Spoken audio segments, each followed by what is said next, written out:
ठीक है। तो there are three concept, desire, want and demand, तीनों अलग अलग होते हैं। हम डिमांड के ऊपर कॉन्सेंट्रेट कर रहे हैं। तो फिर डिमांड क्या होता है? Very simple, the desire, demand for a commodity is the desire to buy a commodity backed with sufficient purchasing power and investment. तीनों चीज होगी तो we will say डिमांड। अब डिमांड भी दो तरीके की हो सकती है, individual demand and market demand, right. So individual demand वाला सपोज मिल्क की डिमांड है, if I talk about milk, right, किसी एक इंडिविजुअल पर्सन की मिल्क की डिमांड किसी सिटी में से 1 लीटर है, तो वो एक पर्सन की डिमांड है। समझो कोई सिटी है, से रायपुर है, और उसमें से 5 ही लोग हैं जो दूध खरीदते हैं। एज्यूम कर लो कि सिर्फ 5 ही लोग हैं जो दूध खरीदते हैं। कितना खरीदते हैं? एक 1.5 लीटर पर डे खरीदता है, एक 1 लीटर खरीदता है, एक 2.5 खरीदता है, एक 4 खरीदता है, तो एक 1 लीटर खरीदता है। इन टोटल क्या हो गया? 10 लीटर। मतलब पूरे रायपुर सिटी की, यानी कि पूरे रायपुर सिटी एक मार्केट हो गया। पूरे मार्केट की एक दिन की मिल्क की डिमांड कितनी है? 10 लीटर। या एक साल की कितनी है? 3650 लीटर। ये पूरे मार्केट की डिमांड, राइट। ये सिर्फ एक आदमी की डिमांड, वेरी सिंपल। तो किसी भी एक पर्टिकुलर ज्योग्राफिकल एरिया में जितने भी लोग हैं जो उस चीज को कंज्यूम करते हैं, उनका सम टोटल हो गया उस पर्टिकुलर एरिया के मार्केट का, उस पर्टिकुलर प्रोडक्ट का demand, right. So this is individual demand schedule कि भाई, और इट इज क्वाइट ऑब्वियस, चाहे इंडिविजुअल हो चाहे मार्केट हो, कम प्राइस पे ज्यादा डिमांड, ज्यादा प्राइस पे कम demand. It is in general ऐसा ही होता है, राइट। तो प्राइस 1 रुपए था तो 10 रुपए खरीद रहा था एक आदमी, 10 क्वांटिटी खरीद रहा था, 2 पे 5 खरीदने लगा, 3 पे 6 खरीद रहा है, 4 पे 4 खरीद रहा है फॉर अ पर्टिकुलर प्रोडक्ट। और अगर मैं इसका क्या बना दूं, इस शेड्यूल का अगर मैं ग्राफ बना दूं, तो ऐसा स्ट्रेट लाइन बनेगा, वेरी सिंपल स्ट्रेट, ठीक। अगर मैं मार्केट डिमांड बोलो, एज्यूम करो कि भाई किसी मार्केट में सिर्फ 2 ही कंज्यूमर, उस प्रोडक्ट के 2 ही कंज्यूमर। पहला तो अभी हमने डिस्कस किया, 8, 10, 6, 4, एक पे 10 खरीदेगा, प्राइस 2 होगा तो 8 खरीदेगा, 3 होगा तो 6 खरीदेगा, और 4 होगा तो 4 खरीदेगा। दूसरा कंज्यूमर है 1 रुपी पे 14 खरीदता है, 2 रुपीज पे 11 खरीदता है, 3 रुपीज पे 8 खरीदता है, 4 रुपीज पे 5 खरीदता है। इनका टोटल क्या हो जाएगा? 24, 19, 14 एंड 9। तो उस पर्टिकुलर एरिया पे इस पर्टिकुलर प्रोडक्ट के 2 ही कंज्यूमर थे, तो उस पूरे मार्केट की डिमांड क्या हो गई? 24, 19, 14 एंड 9 एट प्राइस 1, 2, 3 एंड, ये पूरे मार्केट की डिमांड। तो मार्केट में अगर 1 करोड़ लोग हैं, हर किसी की डिमांड कितनी है? उन सबकी प्लस कर दो। न्यूमेरिकली मैं 1 करोड़ डेटा को प्लस करके दिखाऊंगा तो इट इज क्वाइट, इसलिए हमने अज्यूम कर लिया। तो बट इट इज अंडरस्टूड, जितने भी कंज्यूमर हैं एक पर्टिकुलर मार्केट में एक पर्टिकुलर कमोडिटी के, उन सब की इंडिविजुअल डिमांड का सम टोटल हो जाएगा मार्केट डिमांड, राइट। तो ये इंडिविजुअल डिमांड कर्व हो गया। मार्केट डिमांड कर्व भी बिल्कुल ऐसा ही होगा, राइट। ये पहला इंडिविजुअल, ये दूसरा इंडिविजुअल, दोनों का टोटल कर दिया, ऑलमोस्ट सिमिलर, ठीक। ये भी डिमिनिशिंग है with increase in price, diminishing with increase in. तो जैसे जैसे प्राइस इंक्रीज होता है, क्वांटिटी क्या होते जाता है? कम होते जाता है। या आप उल्टा पकड़ लो, जैसे जैसे प्राइस डिक्रीज होते जाता है तो क्वांटिटी इंक्रीज, ठीक। जब प्राइस 1 रुपए था तो क्वांटिटी 9 था, 2 रुपए पे 7 हो गया, 3 रुपए पे 5 हो गया, 4 रुपए पे 3, ठीक। नाउ स्लोप, स्लोप मैंने हमेशा बताया था, क्या बताया था? स्लोप कैलकुलेट करने का क्या तरीका है? फिर से एक बार बता देता हूँ, कभी भी स्ट्रेट लाइन में स्लोप कैलकुलेट करने का बहुत सिंपल सा तरीका है।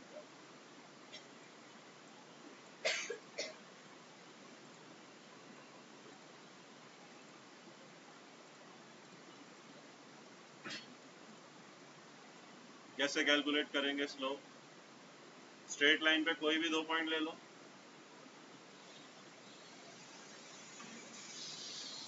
कोई भी 2 पॉइंट ले लो, समझो मैंने लिया ये वाला पॉइंट और ये पॉइंट। अच्छा याद रखो यहाँ नीचे एक्स एक्सिस पे क्या है, क्वांटिटी है, और वाई एक्सिस पे क्या है, वाई एक्सिस पे है प्राइस। ठीक, आप क्या करो, कोई भी 2 पॉइंट ले लो, यहां से ऐसे करके एक्स एक्सिस पे और यहां से ऐसे करके वाई एक्सिस, लाइक लाइक। ठीक, एक्स एक्सिस भी बना, वाई एक्सिस बना, बीच में एक ट्राइंगल बनता है। ये जो चेंज आया ये डेल्टा पी, मतलब समझो यहाँ पे प्राइस था 2 और यहाँ पे प्राइस था 4, तो delta P is equal to 4 minus 2। ठीक, मतलब 4 माइनस 2 नहीं, सॉरी,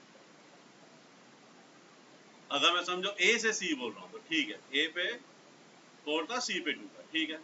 अब जब मैं ए से सी, अब यहाँ पे समझो यहाँ पे है से 5 और यहाँ पे है से 9।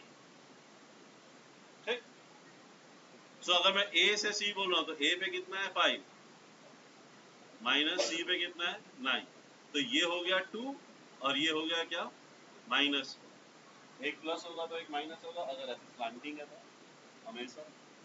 बहुत सिंपल है, वाई एक्सिस पे क्या है, delta P divided by, x axis पे क्या है, क्यू, मतलब delta Q, change in quantity change in price. So whatever is change in price divided by change in quantity, your answer is -1/2। ऐसे ही slope निकालते हैं, वेरी सिंपल। ठीक, तो straight line का स्लोप हमेशा ऐसे ही निकलेगा, सिंपली। समझ में आया क्या?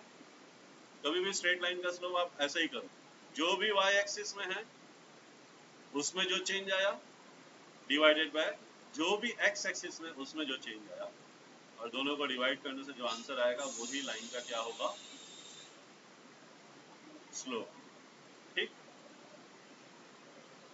देख यहाँ पे सिंपल फॉर्मूला दे दिया, बट मैंने आपको एक्सप्लेन कर लिया।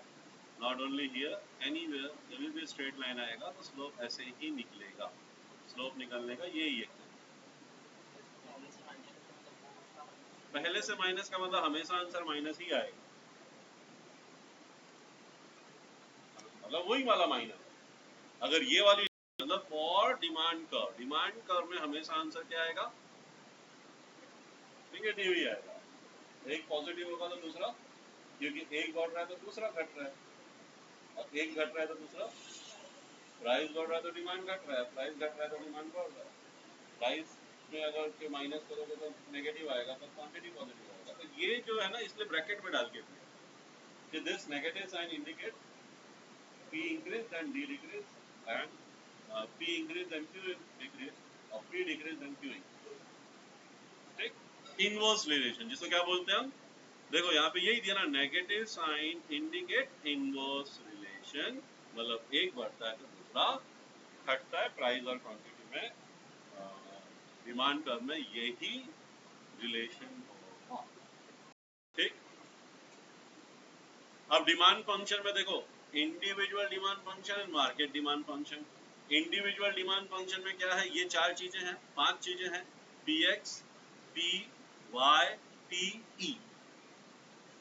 पी एक्स, पी क्या है, पी एक्स तो खुद का प्राइस है, और पी क्या है, रिलेटेड गुड का, मतलब सब्स्टिट्यूट गुड या फिर कॉम्प्लीमेंट्री गुड्स का price. Y is consumers income, भाई खुद के प्राइस से फर्क पड़ता है, खुद के प्राइस से डिमांड में फर्क पड़ता है, यस और नो। सब्स्टिट्यूट गुड्स या सब्स्टिट्यूट गुड्स से फर्क पड़ता है, कंज्यूमर के इनकम से फर्क पड़ता है,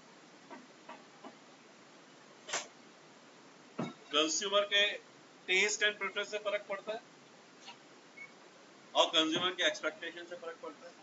इसके अलावा और कोई चीज है जिससे फर्क पड़ सकता है? नहीं। तो इन सब के सम टोटल को हम क्या बोलेंगे, dx, and dx is nothing but quantity demanded of commodity x for a one single person, for a one individual person। अब कैसे फर्क पड़ता है, बहुत सिंपल, बताओ, ओन प्राइस का क्या फर्क पड़ेगा, खुद का प्राइस बढ़ेगा तो डिमांड क्या होगा, घटेगा, और अगर घटेगा तो प्राइस घटेगा। Then price of related good. अब रिलेटेड गुड में दो हैं, एक तो है सब्स्टिट्यूट गुड और एक क्या है, क्या बोलते हैं, कॉम्प्लीमेंट्री। सब्स्टिट्यूट गुड और कॉम्प्लीमेंट्री। बताओ अगर व्हाट इज सब्स्टिट्यूट गुड्स?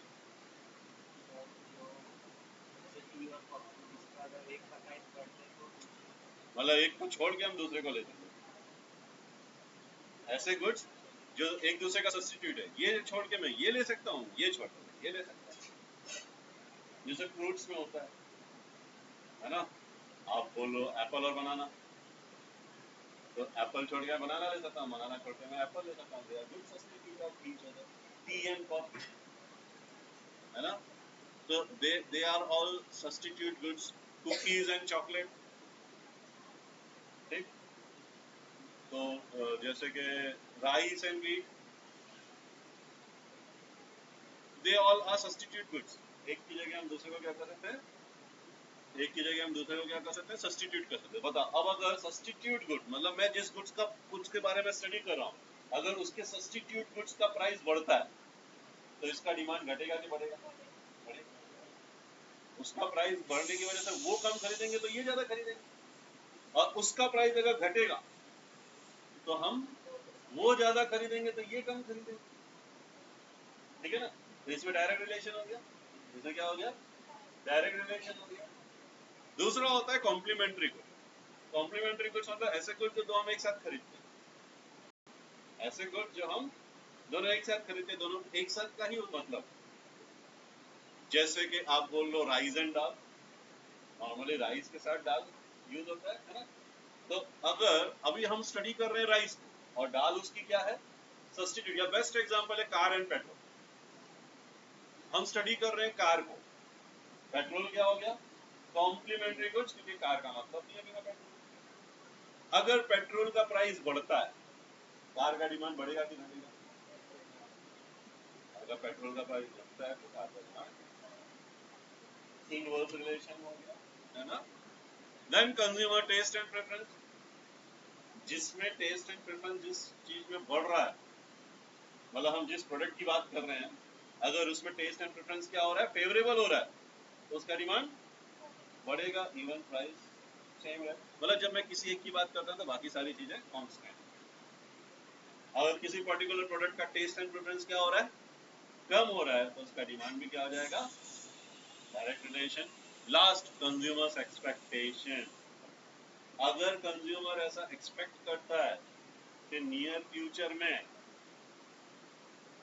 ये पर्टिकुलर प्रोडक्ट की बहुत कमी होने वाली है किसी कारण से, तो उसे क्या करेगा, अभी से ही ज्यादा क्वांटिटी में खरीद के रखेगा बाद के यूज के लिए। तो अगर उसकी एक्सपेक्टेशन है कि इसकी स्केर्सिटी होने वाली है या फ्यूचर में इसकी प्राइसेस बहुत बढ़ने वाली है, तो डिमांड क्या हो जाएगी, अचानक से बढ़ जाएगी। और अगर उसको ऐसा लगता है कि भैया फ्यूचर में तो इस पर्टिकुलर प्रोडक्ट की प्राइस बहुत कम होने वाली है, तो उसकी डिमांड क्या हो जाएगी।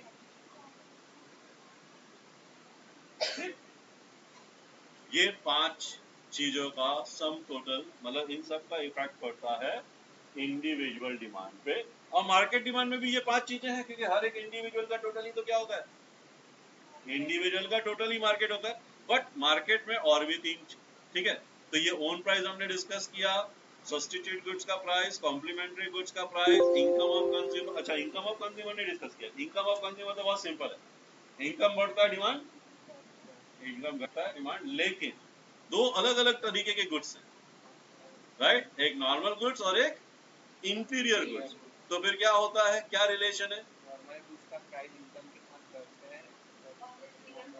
उल्टा होता है ना। नॉर्मल गुड्स के केस में क्या होता है, इनकम बढ़ेगा तो नॉर्मल गुड्स का कंजम्पशन बढ़ेगा, राइट, और इनकम घटेगा तो नॉर्मल गुड्स का कंजम्पशन घटेगा। इंफीरियर गुड्स में क्या होता है, उल्टा होता है। जब इनकम बढ़ता है तो लोग इंफीरियर गुड्स कम खरीदते हैं ना, सुपीरियर खरीदने लगते हैं। तो इनकम बढ़ने से इंफीरियर गुड्स का डिमांड घटता है और इनकम घटने से इंफीरियर गुड्स का डिमांड, ठीक।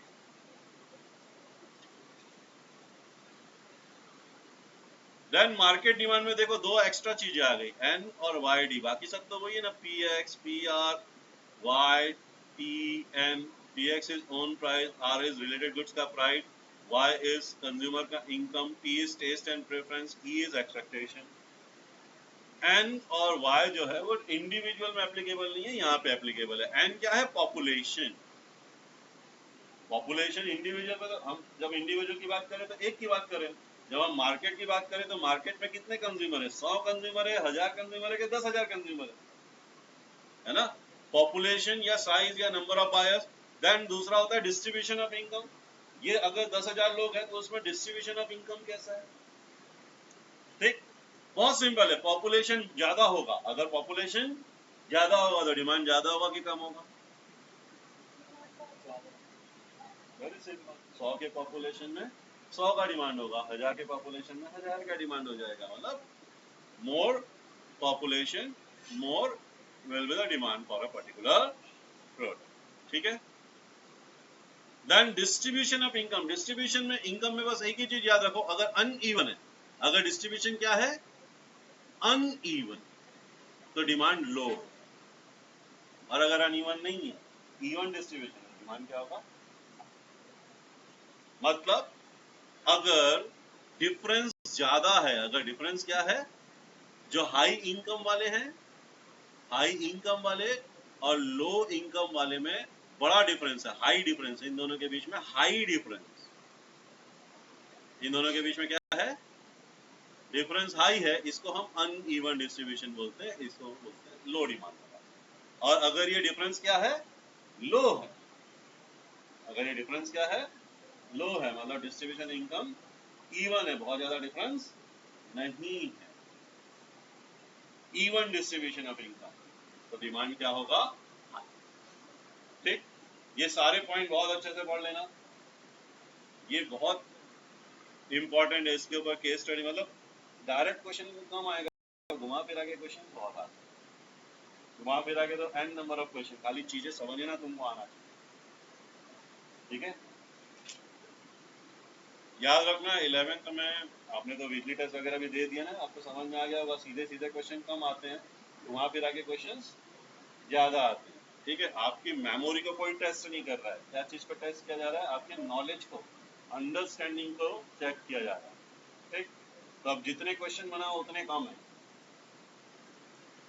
सो थ्योरी ऑफ डिमांड क्या बोलता है? The law of demand state that other things being equal, quantity demand increases but decrease in price. अब देखो ये सारे फैक्टर में सबसे इंपॉर्टेंट फैक्टर क्या है? प्राइस। तो हम प्राइस को क्या कर रहे हैं? डिटेल में डिस्कस, इसीलिए हम आगे प्राइस इलास्टिसिटी ऑफ डिमांड भी पढ़े। तो बाकी सारी चीजें अगर कांस्टेंट है, बाकी जो सारी चीजें हमने पढ़ी अगर वो कांस्टेंट है, उसमें कोई चेंज नहीं आ रहा है, तो with increase in price demand will decrease, with decrease in price demand will increase. This simple law of. ठीक, और ये इसका क्या हो जाएगा? ग्राफ हो जाएगा, जो हमने पहले भी डिस्कस कर। ठीक, इसका स्लोप भी आपको समझ में आ गया। assumption, this is again very important। तो वही सारी चीजें बोल रहे हैं ना कि टेस्ट एंड प्रेफरेंस में कोई चेंज नहीं आ रहा है, no change in income of the buyer, price of related good में कोई चेंज नहीं आ रहा है, consumer do not expect any significant change. मतलब वही हमने 5 फैक्टर में से एक को स्टडी कर रहे हैं ना, पीएक्स को, ऑन प्राइस को, तो बाकी सारी चीजें क्या मानना है? No change, constant. यही आपका क्या है? assumption। बस इतना ही है, बाकी 4 चीजें क्या है? कांस्टेंट है। प्राइस ऑफ रिलेटेड गुड्स में कोई चेंज नहीं आ रहा है, कंज्यूमर की इनकम में कोई चेंज नहीं आ रहा है, और क्या बोलते हैं, टेस्ट एंड प्रेफरेंस में कोई चेंज नहीं आ रहा है, कंज्यूमर की एक्सपेक्टेशन में कोई चेंज नहीं है, कुछ ऐसा एक्सपेक्टेशन नहीं है कि इसका प्राइस बहुत ज्यादा बढ़ने वाला है या शॉर्टेज होने वाली है, ऐसा कोई अवेलेबिलिटी में शॉर्टेज होने वाली है, ऐसा कोई चेंज नहीं है। तो लॉ ऑफ डिमांड मतलब प्राइस इंक्रीज होने से डिमांड डिक्रीज, प्राइस डिक्रीज होने से demand increase will follow, otherwise. ठीक, ये assumptions हो गए। Then next, law of diminishing marginal utility। Why more of good is purchased when its price fall? क्यों ऐसा होता है कि भाई जब प्राइस फॉल होता है तो गुड्स ज्यादा क्यों खरीदते? इसके क्या कारण है? पहला कारण तो ये है law of diminishing marginal utility, वही law of diminishing marginal utility. According to this law, as consumption of commodity increases, marginal utility derived from each successive unit will go on diminishing. तो फिर कम प्राइस पे ज्यादा demand क्यों हो जाएगी?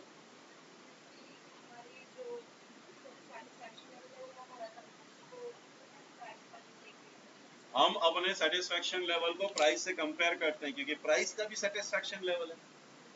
हम product की मार्जिनल यूटिलिटी और मनी की मार्जिनल यूटिलिटी को क्या करते हैं?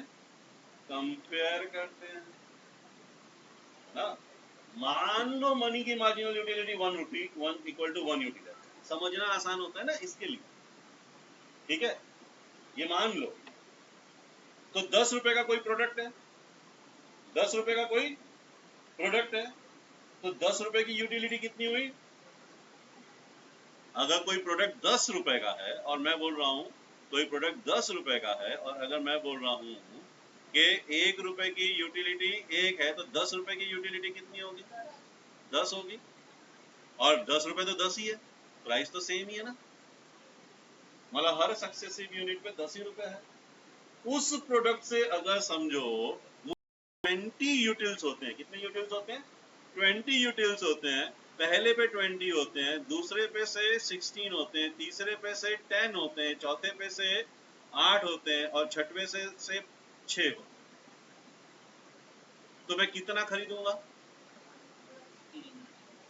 3 खरीदूंगा। ये मैं नहीं खरीदूंगा, क्यों? क्योंकि जो चीज मैं खरीद रहा हूं उससे मुझे 8 रुपए का यूटिल मिल रहा है, और 10 रुपए में उससे जो प्राइस दे रहा हूं उसे 10 का यूटिल मिल रहा है, तो मैं उस 10 रुपए से वो चीज खरीदूंगा जिससे मुझे एटलीस्ट 10 का यूटिल मिले। समझ में? क्योंकि इसी 10 रुपए से मैं ये चीज भी खरीद सकता हूँ, वो चीज भी खरीद सकता हूँ, वो चीज भी खरीद सकता हूँ। ये मैं नहीं खरीदूंगा, मैं वो खरीदूंगा ना जिससे मुझे कम से कम 10 का यूटिल मिले, और 11 या 12 का यूटिल मिलता होगा तो और भी अच्छा, तो मैं इतना ही खरीदूंगा। लेकिन अगर समझो इसके प्राइस आधे हो गए, 10 रुपए का हो गया 5 रुपए, अगर 10 रुपए का घट के कितना हो गया? 5 रुपए हो गया, मतलब मनी का यूटिल भी क्या हो जाएगा? फिर 5 हो जाएगा, फिर मुझे 5 ही रुपए देने पड़ रहे हैं ना, तो फिर मैं ये भी खरीद लूंगा। तो मैं कितना खरीदूंगा फिर? ये 1, ये 2, ये 3, ये 4, ये 5। Very simple. समझ में आया? तो जब भी मैं कोई प्रोडक्ट खरीदना है, मतलब कंज्यूमर को जब भी कोई प्रोडक्ट खरीदना है, तो उसके लिए वो मनी देता है। मनी की अपनी यूटिलिटी होती है। ये यूटिलिटी 1 हो सकती है, 2 हो सकती है, 3 हो सकती है, डिपेंड कर सकता है बहुत सारी चीज़ों के ऊपर। हमारे लिए बहुत सिंपल है, कोई न्यूमेरिकल प्रॉब्लम है उसमें जो दिया है वही है, ठीक। Then income effect refer to the effect on quantity demand when real income, देखो रियल इनकम क्या होता है of the buyer changes owing to change in price of the commodity. With a fall in price, real income increases. बहुत important point है। सबसे पहले तो ये रियल इनकम क्या होता है?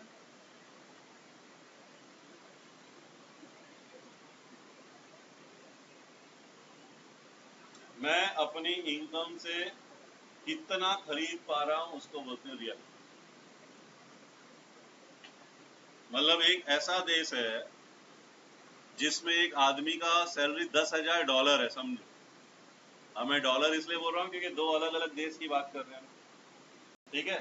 अब वहां पे अगर हम सिर्फ फूड ग्रेन में से मान लो कि राइस से, वीट ही ऐसी चीज है जो लोग खाते हैं, एज्यूम कर, वीट के अलावा और कुछ खा तो खाने के लिए वीट ही खरीदेगा, ठीक। तो अगर समझो इसमें से वो अपनी आधी इनकम 5,000 खर्च करता है सिर्फ खाने पे, और 1 किलो राइस है उसका से 100 रुपए का, 1 किलो राइस कितना है? 100 रुपए का, तो वो कितना खरीद पाएगा? ज्यादा से ज्यादा 50 केजी खरीद पाएगा। दूसरा देश है, वहां पे भी $10,000 ही आदमी कमाता है, वहां पे भी आधा ही, मतलब हम आधा ही मान लेते हैं कि भाई फूड ग्रेन के ऊपर खर्चा करता है, लेकिन इस देश में 1 किलो वीट की कीमत 10 रुपए, तो ये कितना खरीद सकता है? तो क्या इन दोनों की लेवल, तो दोनों $10,000 ही कमा रहे हैं। लेकिन इनकी रियल इनकम 10,000 से नहीं, वो कितना क्वांटिटी में चीज खरीद पा रहे हैं इससे डिफाइन करेगा। तो मुझे बताओ रियल इनकम किसकी ज्यादा है, फर्स्ट वाले की सेकंड वाले की? तो ये रियल। अगर प्राइस कम होता है तो आपका रियल इनकम क्या होता है, वहां 100 यहाँ 10 रुपए था, इसलिए real income.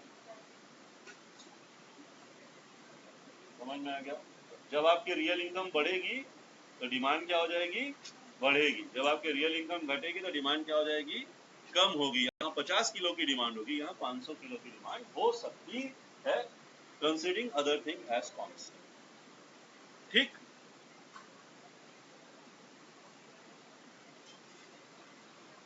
Then substitution effect. Substitution effect refers to the substitution of one commodity for the other when it becomes relatively cheaper. मतलब ऐसा कोई प्रोडक्ट है जो मैं इसकी जगह ये खरीद सकता हूँ, इसकी जगह ये खरीद सकता हूँ। जैसे कि फ्रूट में मैं हमेशा बोलता हूँ भाई एप्पल है, ऑरेंज है ना, मुझे एप्पल से भी वही, फ्रूट से वही मुझे फायदा मिल रहा है। और जैसे कि सब्जियां हो गई, है ना, कि भाई टमाटर हो गए, भिंडी हो गई, टमाटर की जगह भिंडी भी खा सकते हैं, भिंडी की जगह टमाटर भी खा सकते हैं। ठीक। जब टमाटर के भाव बढ़ने लगते हैं, भिंडी में कोई चेंज नहीं आ रहा, तो भिंडी क्या हो जाती है, ज्यादा लोग खरीदते हैं। और जब टमाटर के भाव घटने लगते हैं तो टमाटर में शिफ्ट हो जाते हैं। मतलब भिंडी के भाव में कोई चेंज नहीं आ रहा है, बट उनके सब्स्टिट्यूट प्रोडक्ट, जो क्लोज सब्स्टिट्यूट, जब वो महंगा होता है तो इसका डिमांड बढ़ जाता है, और वो सस्ता होता है तो इसका डिमांड घट जाता है। Quite obvious. Then size of consumer, ये तो बोलने की जरूरत नहीं है, ज्यादा कंज्यूमर ज्यादा डिमांड, कम कंज्यूमर। डिफरेंट यूजेस, अगर प्रोडक्ट के डिफरेंट यूजेस है, अगर प्रोडक्ट की क्या है, डिफरेंट यूजेस है। सो गुड में हैव अ सेवरल यूज, जैसे कि मिल्क, मिल्क से हम कर्ड भी बनाते हैं, चीज भी बनाते हैं, बटर भी बनाते हैं, पनीर भी बनाते हैं। So if price of milk reduce, it will put to different use according to demand for milk and smart. मतलब मिल्क की जरूरत चाय बनाने के लिए, चाय तो मैं एक ही कप पी रहा हूँ, तो उस हिसाब से डिमांड कांस्टेंट हो जाएगा। लेकिन उसी मिल्क से मैं कर्ड भी बना सकता हूँ, मैं बटर मिल्क भी बना सकता हूँ, मैं चीज भी बना सकता हूँ, मैं पनीर भी बना सकता हूँ, मैं बटर भी बना सकता हूँ। अगर प्राइस ज्यादा थे तो मिल्क में सिर्फ चाय के लिए खरीद रहा था, कर्ड अलग से खरीद लेता था, बटर अलग से खरीद लेता था। मिल्क सस्ता हो गया तो क्या हो गया, उसी मिल्क को मैं चाय के लिए भी खरीद रहा हूँ, और बटर के लिए और खरीद रहा हूँ, कर्ड के लिए मैं और ज्यादा खरीद रहा हूँ। पॉइंट समझ में है? तो ये भी एक रीजन है कि डिफरेंट यूज वाले गुड्स की वजह से हम क्या हो जाता है, उसका कंजम्पशन बढ़ जाता है। ठीक।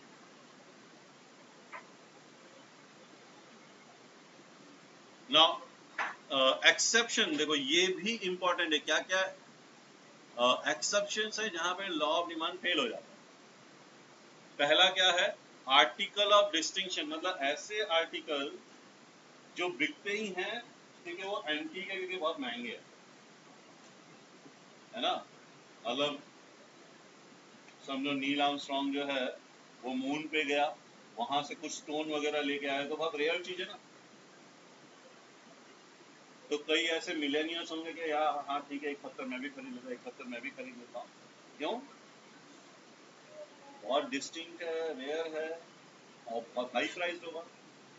अगर हर महीने कोई ना कोई चांद पे जा रहा है और ले जा रहा है तो वही स्टोन है, तो वही स्टोन, लेकिन इतना कॉमन हो गया कि अब उसकी प्राइस और उसका डिमांड भी क्या हो गया, ऐसे मिलेनियर लोग उसको खरीदेंगे, उसका कोई सेंस, उसका चीज का डिमांड मतलब।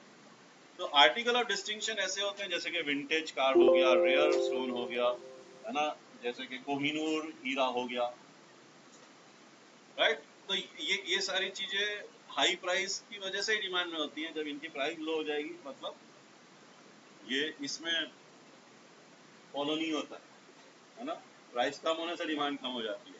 ठीक। देन गिफ्ट गुड, ये बहुत इंपॉर्टेंट है अगेन, गिफ्ट गुड। गिफ्ट goods are highly inferior goods showing a very high negative income effect. As a result, when price of such commodity fall, their demand also fall even when they happen to be relatively cheaper than other goods. This is popularly known as Giffen's paradox, right? मतलब ये जो inferior goods में भी highly inferior goods, जब इनका price गिरता है मतलब इंफीरियर गुड्स का भी प्राइस गिर रहा है। मतलब हम इंफीरियर गुड्स खरीद रहे थे मजबूरी में, कि इनकम किसकी कम थी वो लोग खरीद रहे थे, लेकिन जब उसका भी प्राइस गिरने लगता है तो लगता है कि यार पहले से इंफीरियर तो था ही, अब गिर रहा है तो क्वालिटी और बहुत ज्यादा खराब होगी, खराब ही हो जाए होगा गुड, तो बेटर है उससे ज्यादा अच्छा क्या है हम उसे कंज्यूम ही ना करें। अंडरस्टूड? मतलब वो फायदा देने की जगह कहीं नुकसान तो देने नहीं लगेगा। इन रियलिटी जो हो वो, I am not talking about reality, reality में हो भी सकता है नहीं भी हो सकता है, बट ये क्या है, ये एक माइंडसेट है, ये क्या है लोगों का माइंडसेट कि भाई इंफीरियर गुड्स तो हम खरीद रहे थे क्योंकि इनकम लेवल कम था, अब अगर प्राइस उसका और कम हो रहा है मतलब क्या और ये एकदम खराब ही आ रहा है, फायदा देने की जगह नुकसान तो नहीं करने लगेगा, इसके लिए उसका डिमांड क्या हो जाता है, कम हो जाता है। तो प्राइस कम होने के बावजूद भी डिमांड कम हो जाता है। गिवन गुड्स मतलब ऐसे गुड्स जो हाईली इंफीरियर, नॉर्मल इंफीरियर नहीं, हाईली इंफीरियर, ठीक। देन इररेशनल जजमेंट, है ना, क्या इररेशनल जजमेंट, जजमेंट नॉर्मली लोग कैसे करते हैं, जजमेंट नॉर्मली लोग कैसे करते हैं, चीजों का प्राइस उसके बेनिफिट देख करके करते हैं, है ना। बट कुछ लोग होते हैं जैसे कि for example organic product and non organic, तो जो रिच सेक्शन है, जो रिच सेक्शन है वो ऑर्गेनिक प्रोडक्ट का प्राइस बढ़ेगा तो भी उसका डिमांड चेंज नहीं होगा। Why? Because they have a mindset कि भैया ऑर्गेनिक प्रोडक्ट तो अच्छा है, इनऑर्गेनिक प्रोडक्ट जो है वो हेल्थ के लिए बहुत ज्यादा ही खराब है, उसका कंजम्पशन तो पॉसिबल ही नहीं, हमको करना ही है। और नॉर्मली ऑर्गेनिक प्रोडक्ट कौन खरीदता है, हाई इनकम ग्रुप वाले खरीदते हैं। ऑर्गेनिक प्रोडक्ट का डिमांड जब प्राइस डबल भी हो जाता है तो भी डिमांड, तो भी वो लोग खरीदते ही हैं,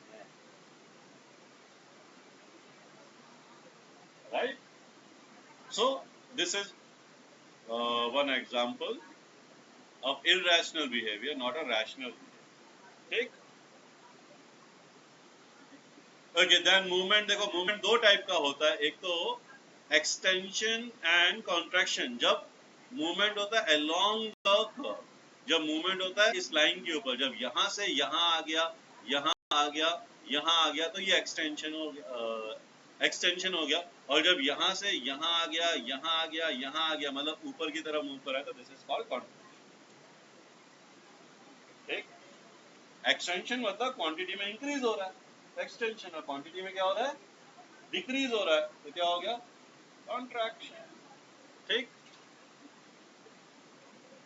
दूसरा होता है शिफ्ट, इस तरीके से जब वो राइट साइड में या लेफ्ट साइड में क्या हो रहा है, शिफ्ट हो रहा है। राइट साइड में शिफ्ट मतलब इंक्रीज इन डिमांड, और लेफ्ट साइड में शिफ्ट मतलब, तो राइट साइड में शिफ्ट कब होगा, देखो एक्सटेंशन ये कब होगा, एक्सटेंशन एंड कॉन्ट्रैक्शन कब होगा, जब खुद की प्राइस में जब डिफरेंस आएगा, जब किस में डिफरेंस आएगा, खुद की प्राइस में डिफरेंस आएगा, तब वो कॉन्ट्रैक्शन या क्या होगा, एक्सटेंशन। जब किसी दूसरे फैक्टर में चेंज आएगा, खुद की प्राइस में कोई चेंज नहीं आ रहा है, अगर इनकम बढ़ गई तो किस साइड शिफ्ट हो जाएगा, राइट साइड, इनकम घट गई तो लेफ्ट साइड, ठीक। सब्स्टिट्यूट गुड्स की प्राइस अगर सस्ती हो गई तो लेफ्ट साइड हो जाएगा, डिक्रीज होएगा ना डिमांड, राइट। तो जो अदर फैक्टर है उसमें जब चेंज होगा तब लेफ्ट या राइट में शिफ्ट होगा, इंक्रीज हो रहा है तो राइट से, डिक्रीज हो रहा है तो लेफ्ट, ठीक। इसके ऊपर भी केस स्टडी क्वेश्चंस आते हैं, तो आप क्या याद रखोगे, इंक्रीज और, इंक्रीज में राइट शिफ्ट, डिक्रीज में, लेकिन ओन प्राइस में क्या होगा, जब ओन प्राइस में चेंज होगा तो एक्सटेंशन और कॉन्ट्रैक्शन, है ना। मतलब क्वेश्चन में दिया रहेगा कि ओन प्राइस इंक्रीज हो रहा है एंड डिमांड का shift to the left, shift towards left, is it true or false, give reason. Answer क्या आएगा, डिपेंड और रिप्यूट, रिप्यूट करोगे, क्योंकि ओन प्राइस के इंक्रीज एंड डिक्रीज होने से राइट या लेफ्ट में शिफ्ट नहीं होता है, एक्सटेंशन एंड कॉन्ट्रैक्शन मतलब it moves along the, it moves along the curve, along the line, ठीक। तो जब प्राइस डिक्रीज होगा, जब प्राइस क्या होगा, डिक्रीज होगा, तो तो क्या होगा, एक्सपांशन होगा, क्योंकि क्वांटिटी इंक्रीज होगी फर्स्ट वाला केस, और जब प्राइस क्या हो जाएगा इंक्रीज होगा तो क्वांटिटी में कम होगा, मतलब यहाँ से यहाँ जाएगा कॉन्ट्रैक्शन, क्वांटिटी में क्या हो जाएगी कमी है। ठीक, जब आप ऊपर से नीचे आ रहे हो तो एक्सपांशन, और जब आप नीचे से ऊपर जा रहे हो तो कॉन्ट्रैक्शन, ये याद। ठीक,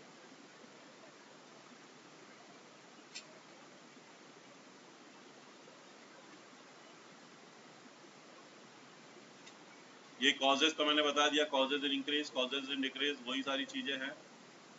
डिफरेंस मैंने आपको बता दिया।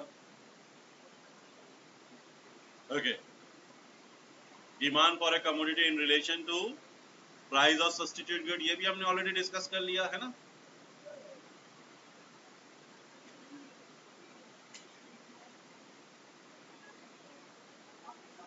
ये रिलेशनशिप भी हमने ऑलरेडी डिस्कस कर लिया, normal goods and inferior goods उसी वक्त डिस्कस कर लिया था, है ना। क्या किसका, कौन सा का, ये देखो अगर किसी चीज से इंक्रीज हो रहा है तो उस तरफ जाएगा, डिक्रीज हो रहा है तो इस तरफ, इंक्रीज डिक्रीज डिस्कस कर लिया ना। पॉइंट समझ में, हमने क्या डिस्कस किया, जब भी सुपीरियर गुड्स का प्राइस, जब भी सुपीरियर गुड्स का प्राइस बढ़ता है, जब भी सुपीरियर गुड्स का प्राइस बढ़ता है तो मुझे बताओ डिमांड डिक्रीज होगा कि इंक्रीज होगा,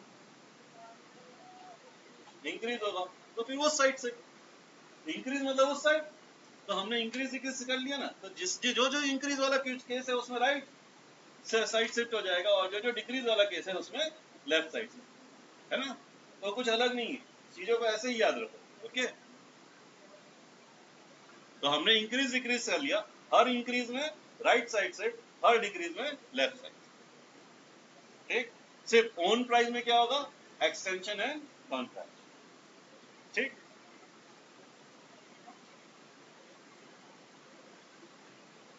नॉर्मल गुड्स में हमने कर दिया, नॉर्मल गुड्स में क्या होता है, इंक्रीज इन इनकम से क्या होता है, इंक्रीज होता है, मतलब राइट साइड से, और डिक्रीज इन इनकम से लेफ्ट साइड से, राइट। बट इंफीरियर गुड्स में एग्जैक्टली उल्टा होता है, इंफीरियर गुड्स में क्या होता है, right, increase in price left side जाता है, decrease in price right side. ठीक,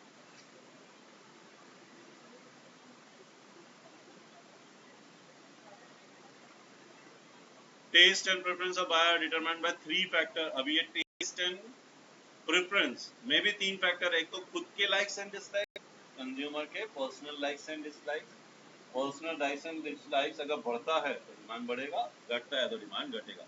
ट्रेंड एंड फैशन, खुद का पर्सनल नहीं, उसका पर्सनल टेस्ट में कोई चेंज नहीं आया, लेकिन लोग बहुत सारे किसी प्रोडक्ट को यूज कर रहे हैं, तो उस ट्रेंड को देख के, उस सेशन को देख करके हम क्या करते हैं, उस चीज को खरीद रहे हैं, इसमें पर्सनल वो नहीं है। ठीक है, ये अलग चीज होगी।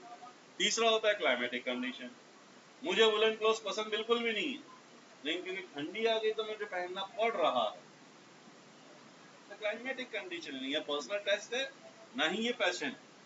क्लाइमेट ही वैसा हो गया कि मुझे उस प्रोडक्ट को क्या करना पड़ रहा है, यूज, चाहे वो मुझे अच्छा लगता हो चाहे ना लगे, राइट। तो फेवरेबल क्लाइमेट में डिमांड बढ़ जाता है, अनफेवरेबल क्लाइमेट में डिमांड क्या हो जाता है, घट जाता है। ये भी टेस्ट एंड प्रेफरेंस में आएगा।